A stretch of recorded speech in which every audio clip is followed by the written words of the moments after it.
कौसर काज़मी साहब, एक तो जरा हमें ये बता दें इंफॉर्मेशन की बेसिस पे, डॉक्टर साहब ने फरमाया है कि वहाँ के डीसी हो सकते हैं सियालकोट के, आई डोंट नो कौन साहब हैं, लेकिन वो कहते हैं वही शख्स है जिसने ख्वाजा आसिफ साहब के लिए इलेक्शन रिग किया था, उन्होंने ही अब इनके लिए भी हिना साहिबा के लिए भी कर दिया। और देखिए वो कह रहे हैं वीडियोज़ हैं हमारे पास, ये तो वकास अकरम साहब ने भी कहा, जहाँ आपके SHOs मार रहे हैं, पोलिंग एजेंट बाहर निकाल रहे हैं। सो अब आपके पास बड़ी फिर महारत है इलेक्शन, जब आप नहीं भी होते तब भी ये रिग होता है आपके लिए, और जब आप होते हैं फिर तो आप खुद कर लेते हैं। बिस्मिल्लाहिर्रहमानिर्रहीम, रब्बि सल्ली अला मुहम्मद व आले मुहम्मद। मुनीब हर बात ख्यालों में की है, मेरे ख्याल में यूं है, मेरे ख्याल में ऐसा हुआ होगा, मेरे ख्याल में फलां ने किया है। नाम तक उस शख्स का नहीं पता, लेकिन उस पर इल्जाम इन्होंने लगा दिया। बात यह है भाई मेरे कि फाफन की रिपोर्ट के मुताबिक 121 पोलिंग एजेंट्स का इंटरव्यू उन्होंने लिया, जिसमें से 116 का इत्मीनान बख्श करार देते हैं। 1:15 तक फॉर्म 47 दे देते हैं, और तमाम पोलिंग एजेंट्स को फॉर्म 45 मिलते हैं। वोटिंग का अमल मुनज़्ज़म होता है, किसी किस्म की बेज़ाब्तगी बदमज़गी वहां पे नहीं होती, मासवाए एक पोलिंग स्टेशन के जिसकी वीडियोस ये बना के जवाब पेश करते हैं कि वहां पे बड़ा मामला हो गया, पुलिस वालों ने मारा। अब वहां पे जो लोग अपना वोट कॉस्ट कर चुके हैं और वहां पे बाहर आके खड़े हो गए हैं पोलिंग एरिया के अंदर, तो कानून के मुताबिक जो इंतजामिया है वो उनको बाहर निकालती है, आगे से वो उनको गंदी गालियां दे रहे हैं, गेट से बाहर नहीं जा रहे, तो वहां पे पुलिस उनके साथ क्या सलूक करती। दूसरा, इनका जो तर्ज अमल, जो इनकी बातें हैं ना, वो यूं लगती हैं जैसे 2013 में भी इन्होंने ये सीट जीती सियालकोट की, 18 में भी जीती, 24 में भी जीती, और बदकिस्मती से ये जिमनी इलेक्शन में ये हार गए। इनके कहने का जो अंदाज है, जो धांधली का शोर शराबा है, एक ऐसे हल्के के अंदर जहां पे PMLN कभी नहीं हारी, उस वो जो एरिया था वहां पे जो है ना, अरशद वराइज के जो वालिद थे अरशद साहब मरहूम, वो कभी वो सीट नहीं हारे।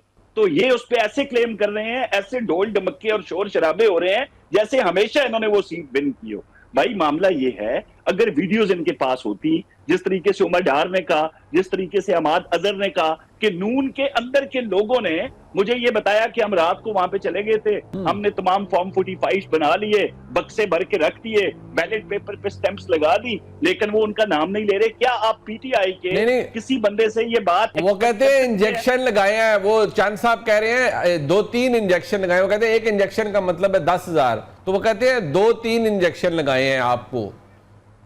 अच्छा, वो 3 इंजेक्शन मीन 30,000, 30,000 का मामला कर रहे हैं, लेकिन नाम वो भी नहीं ले रहे, और साथ वो कह रहे हैं मेरा बड़ा ताल्लुक है ना जी उनसे, जिन्होंने मुझे ये बताया है, मैं उनका नाम नहीं ले सकता। नहीं, यार डरे हुए होंगे ना कौसर काज़मी साहब, डरे हुए होंगे। आप लोग ताकतवर लोग हैं, आपका पता थोड़ी लगता है, आप किसी को भी उठवा लें, ठुकाई करवा दें, वो डर की वजह से नहीं बोल रहे होंगे।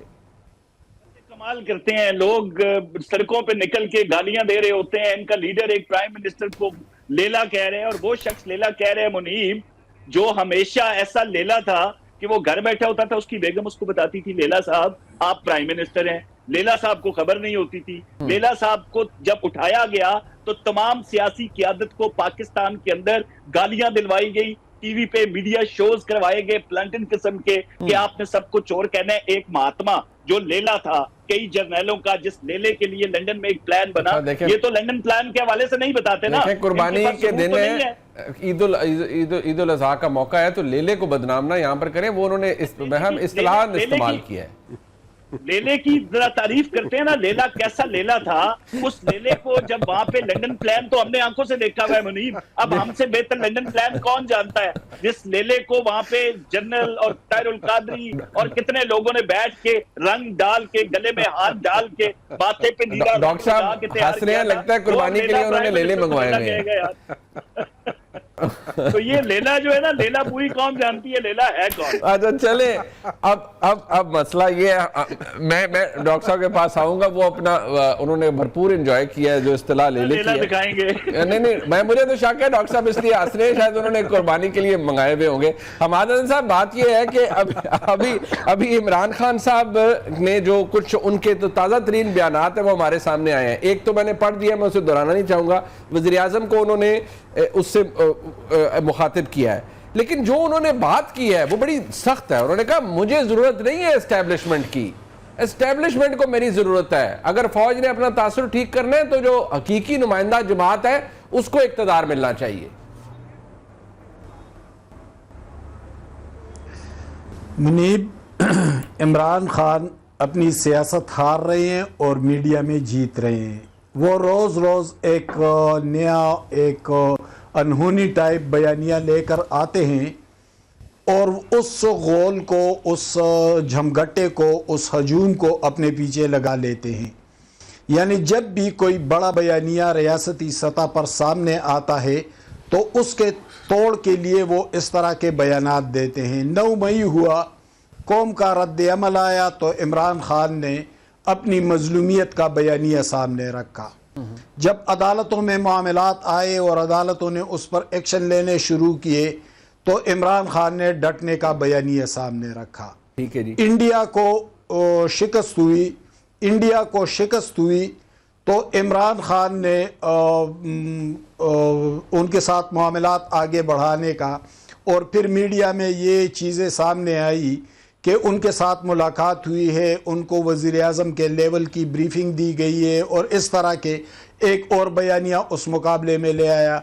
फील्ड मार्शल, एक जंग हुई, पाकिस्तान को सुरखरुई मिली, पाकिस्तान का एक इमेज बिल्डिंग हुआ वर्ल्ड सतह पर, बैनुल अक़वामी सतह पर। तो फील्ड मार्शल के मुकाबले में वो पैटर्न इन चीफ लेकर आ गया। तो वो सिर्फ मीडिया में खेल रहे हैं, अच्छा खेल रहे हैं, यकीनन उनको मीडिया में खेलना आता है।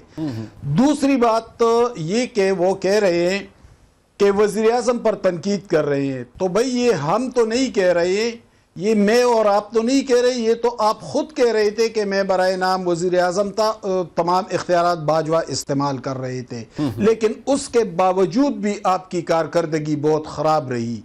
मौजूदा वज़ीर आज़म, चलो हम आपकी बात मान लेते हैं कि उनके पास कोई इख्तियार नहीं, लेकिन इससे कौन इनकार करेगा कि उनकी कारकर्दगी आपसे 100 गुना ज़्यादा बेहतर है। अच्छा। मुआशी हवाले से देखे, अभी देखे मुनीब, ये तो ढकी छुपी बात नहीं है, ये तो बैनुल अक़वामी इदारे कह रहे हैं, ये तो इंटरनेशनल मीडिया कह रहा है, बड़े बड़े मैगजीन कह रहे हैं कि पाकिस्तान की मुआशी सूरत हाल बेहतर होती जा रही है। ये तो हमारे सामने है कि अभी इंडिया के साथ जो जंग हुई, मुख्तसर जंग थी, लेकिन उसमें इंडिया का क्या हशर कर दिया गया, पाकिस्तान का इमेज कहां से कहां पहुंचा। तो ये तो तमाम हकाइक अभी लीडर ऑफ द ऑपोजिशन ने कहा है, देखें उमर अयूब साहब ने कहा है कि शहबाज शरीफ साहब ने बड़ी देर कर दी, 10 तारीख को जवाब दिया, 6-7 तारीख को ही भारत को जवाब दे देना चाहिए था। वो तो शहबाज शरीफ साहब को ताने दे रहे हैं बुजदिली के। आप कहते हैं शहबाज शरीफ साहब ने कमाल काम किया है। देखिए उन बातों को ज़रा बहस ही नहीं लाना चाहिए। ये तो अगर पाकिस्तान पूरी इंडिया पर कब्जा भी कर ले तो वो कोई ना कोई के वो भाई कश्मीर के रास्ते क्यों गए, वो बहावलपुर से क्यों दाखिल नहीं हुए, तो ये तो पीटीआई इस तरह। देखिए हम चाहते हैं कि हम पीटीआई के मुखालिफिन पर तनकीद करें, उनके मुकाबिल आ जाएं। मैं भी चाहता हूं, आप भी चाहते हैं, लेकिन हमें पीटीआई मौका तो दे। पीटीआई वाले खुद इस तरह के मनगढ़ंत बयानात और बयानिए लेकर सामने आते हैं कि हमें मौका ही नहीं मिलता कि हम उनके मुखालिफिन के मुकाबिल आ जाएं। अच्छा, क्योंकि उनके बयानिए में, उनकी बातों में इतनी झूल होती है, इतना झूठ होता है, इतनी किस बयानी होती है कि हमें तो दूसरों के खिलाफ लड़ने का मौका ही नहीं मिलता। एक ब्रेक शामिल करते रहिए, वापस आते हैं, हमारे साथ रहिए।